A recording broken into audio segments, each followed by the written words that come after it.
আসসালামাইকুম, আশা করি সকলে ভালো আছেন। বিডি টেক চ্যানেলের পক্ষ থেকে বরাবরের মতো আমি আছি মোহাম্মদ শাখাউত হোসেন শাওন আপনাদের সাথে। ধরুন আপনি শোরুম থেকে কোনো রিকন্ডিশন অথবা কোনো ইম্পোর্টেড গাড়ি কিনেছেন। সেই গাড়ি কেনার পর সেই গাড়িটাকে আপনি কিভাবে বিআরটি অফিস থেকে রেজিস্ট্রেশন করবেন সেই বিষয়টা নিয়ে আমি আজকে আমার ভিডিওতে আলোচনা করার চেষ্টা করব। তো ধৈর্য সহকারে আমার ভিডিওটি দেখতে থাকবেন এবং এই রিলেটেড ভালো ভালো ভিডিও পেতে হলে অবশ্যই আমার চ্যানেলটাকে সাবস্ক্রাইব করে পাশে থাকতে হবে। তো যাই হোক, আমি যেটা কথা বলতেছিলাম সেটা হচ্ছে, আমরা যদি শোরুম থেকে গাড়ি কিনি অথবা শোরুমের মাধ্যমে কোনো গাড়ি ইম্পোর্ট করে থাকি, সেক্ষেত্রে আমরা কিভাবে বিআরটিএ থেকে রেজিস্ট্রেশন করব।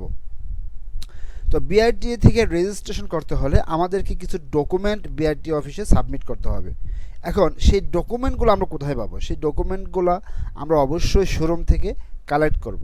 এখন শোরুম থেকে আমরা কি কি ডকুমেন্ট কালেক্ট করব সেই বিষয়টা আমি এখন আপনাদের সাথে শেয়ার করব। তো প্রথম যে ডকুমেন্টের কথা বলবো সেটা হচ্ছে রেজিস্ট্রেশন ফর্ম। আমি যদি আপনাদের সাথে একটু শেয়ার করি বিষয়টা, এই হচ্ছে registration form, form of application for the registration of motor vehicle. অর্থাৎ হচ্ছে এই রেজিস্ট্রেশন ফর্মটা আপনারা অনলাইন থেকে ডাউনলোড করে নেবেন অথবা বিআইটি অফিস থেকে কালেক্ট করবেন। আপনারা চাইলে অনলাইন থেকে ডাউনলোড করতে পারেন। যাই হোক, তো এই ফর্মটাতে আপনি কী কী থাকবে, এই ফর্মে অবশ্যই আপনার অ্যাড্রেস বা আপনার ডিটেলস এবং যিনি বিক্রি করছে তার ডিটেলস এবং গাড়ির engine number, chassis number, model সকল কিছু এখানে উল্লেখ করতে হবে। উল্লেখ করার পর একদম নিচে যদি আমরা আসি, এখানে দেখুন দুইটা সিগনেচারের ব্যবস্থা করা আছে। দুইটা থেকে প্রথম যে সিগনেচার অফ অনার, এখানে হচ্ছে আপনার সিগনেচার দেবেন, আপনার সিল এবং সিগনেচার এখানে ইউজ করবেন। আর সেকেন্ড যে সিগনেচার এবং সিল, সেটা হচ্ছে আপনার যে দোকানদার অথবা আপনার যে শোরুম মালিক, সে শোরুমের পক্ষ থেকে এখানে সিল এবং সিগনেচার ব্যবহার করবে। এটা ছিল প্রথম ডকুমেন্ট। সেকেন্ড যে ডকুমেন্ট সেটা হচ্ছে ওনার পার্টিকুলার স্পেসিফিক সিগনেচার, অর্থাৎ হচ্ছে যিনি মালিক তার একটি ওনারশিপ একটি ফর্ম আছে, সেই ফর্মটাকে ফিল আপ করতে হবে। যেমন এই যে হচ্ছে সেই form, honours particular specific signature, অর্থাৎ হচ্ছে যিনি মালিক। যেমন আপনি এখন ক্রেতা মানে হচ্ছে আপনিই মালিক, হ্যাঁ। এখন এখানে নিচে যে চারটি খালি ঘর রয়েছে, এই চারটি খালি ঘরে আপনার সিগনেচার দিতে হবে এবং এখানে আপনার ইনফরমেশনগুলো দিতে হবে। আর থার্ড যে অপশন সেটা হচ্ছে ফর্ম টিউ। এই ফর্ম টিউটা অবশ্যই ক্রেতা স্বাক্ষর দিতে হবে, যেমন হস্তান্তরকারী গ্রহীতার ক্রেতা স্বাক্ষর।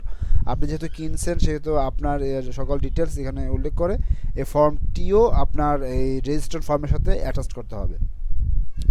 তারপর যে ফর্মটা সেটা হচ্ছে ফর্ম টিটিও। এটা হচ্ছে ফর্ম টিটিও। এই ফর্ম টিটিওতে যিনি বিক্রি করেছেন তার সকল ইনফরমেশন দিয়ে এবং গাড়ির সকল ইনফরমেশন দিয়ে এখানে মোবাইল নাম্বার দিয়ে এখানে সিগনেচার করতে হবে। আমি জাস্ট কী কী ফর্ম লাগবে এগুলো আমি বলতেছি, সবার শেষে গিয়ে বলবো যে কীভাবে আপনারা বিআরটিতে অ্যাপ্লিকেশন করবেন। ওকে, তো যাই হোক, এটা হচ্ছে ফর্ম টিটিও। তারপর যে ফর্মটা লাগবে সেটা হচ্ছে বিক্রয় রসিদ। আপনি যে আপনার শোরুম থেকে গাড়ি কিনছেন, সেই শোরুম থেকে আপনাকে একটি বিক্রয় রসিদ আপনাকে দেবে, ঠিক আছে। এই রসিদটা আপনারা অবশ্যই ওদের কাছ থেকে চেয়ে নেবেন। তারপর হচ্ছে আপনার যে শোরুম, এই শোরুম থেকে শোরুমের যে শোরুমের প্যাডে বিআরটি এর যে আপনার অ্যাসিস্ট্যান্ট ডিরেক্টরের বরাবর একটা আবেদন করতে হবে রেজিস্ট্রেশনের জন্য, গাড়ির রেজিস্ট্রেশনের জন্য। সেই অ্যাপ্লিকেশনে বা সেই আবেদনে আপনার গাড়ির সকল ইনফরমেশন এবং আপনি যে ক্রেতা আপনার সকল ইনফরমেশন দিয়ে গাড়িটিকে রেজিস্ট্রেশন করার জন্য একটা অ্যাপ্লিকেশন করবে অ্যাসিস্ট্যান্ট ডিরেক্টরের বরাবর বিআরটি অফিসে।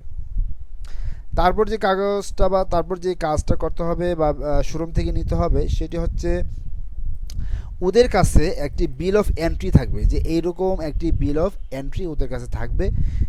বিল অফ এন্ট্রিতে আপনার গাড়িটা যে আনছেন, আপনার গাড়ির সকল ডিটেলস এবং কোথা থেকে আনছেন বা সকল কিছু, গাড়ির ওয়েট, কীভাবে শিপমেন্ট হয়েছে, সকল কিছু বিল অফ এন্ট্রিতে উল্লেখ থাকবে।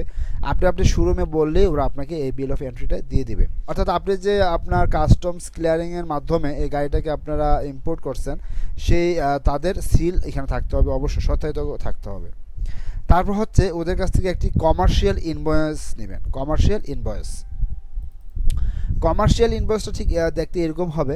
কমার্শিয়াল ইনভয়েস হচ্ছে সেই ইনভয়েস যে ইনভয়েসের মাধ্যমে আপনি আপনার ক্লায়েন্টকে বা সাপ্লায়ারকে টাকা পেমেন্ট করছেন। এটা অবশ্য আপনার না, এটা আপনাদের শোরুমকে বললে ওরাই আপনাদেরকে এই ডকুমেন্টগুলো দেবে। যদি আপনারা না চান সেক্ষেত্রে কিন্তু তারা এই ডকুমেন্টগুলো নাও দিতে পারে। সেক্ষেত্রে আপনাদেরকে এগুলো চেয়ে নিতে হবে শোরুমের মালিকের কাছ থেকে।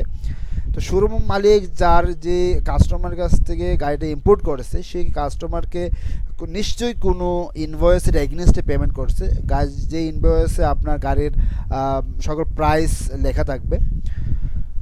তারপর হচ্ছে আপনি ওদের কাছে নেবেন bill of lading. Bill of এন্ট্রির মতো বিল অফ লিডিংয়ে উল্লেখ থাকবে যে গাড়িটা আসলে শিপমেন্ট হয়েছে কীভাবে, সে ভেসেলের নাম, সকল ডিটেলস এখানে থাকবে। আমি যদি আপনাদের সাথে একটু শেয়ার করি বিল অফ লিডিং,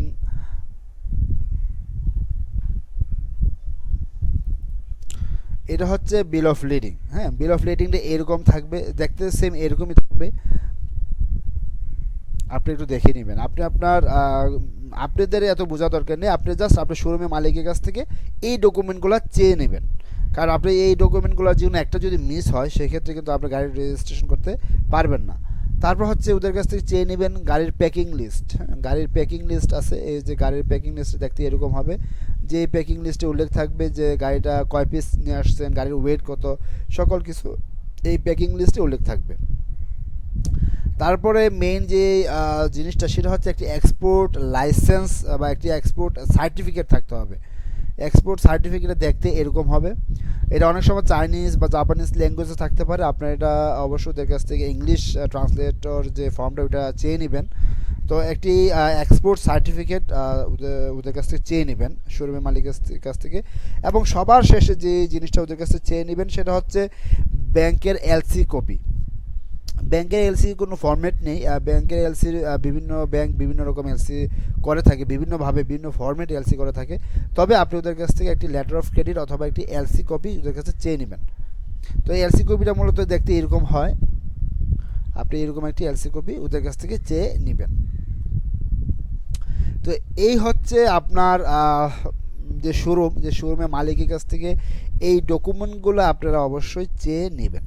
এখন দেখা যাক যে আপনার কি কি ডকুমেন্ট লাগবে। আপনার আসলে তেমন কোনো ডকুমেন্ট লাগবে না, আপনার শুধুমাত্র লাগবে আপনার যে যদি টিন থাকে অবশ্যই টিন সার্টিফিকেট দিবেন।